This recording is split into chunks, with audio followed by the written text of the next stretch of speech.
Okay, fellow humans, let's talk about why we need to be able to get up and down off the floor. Oh, because we're human. Let's talk about what it takes. We're going to break this conversation into two parts. Part A, strength. Part B, mobility. All right, swipe left to start with strength. One of the most valuable markers of longevity is your lower body strength. Here I'm jumping over the fact that I think all of you can do a squat with both legs on the ground, and we're working on single leg squats in various ranges of motion and with support in a decreasing fashion. Here's another way to get to it, standing from a higher elevation and trying to control your descent to the floor.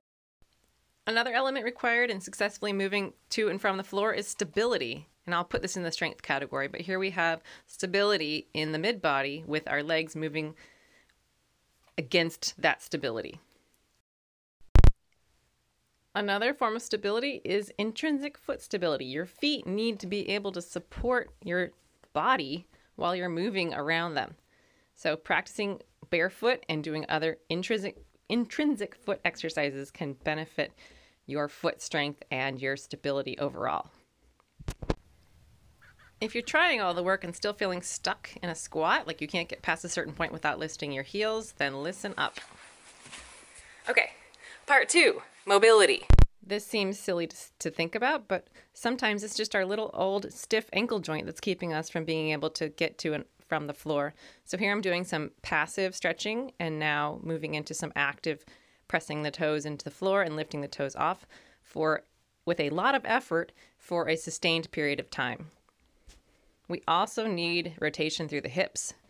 Our legs don't just hinge through the thigh.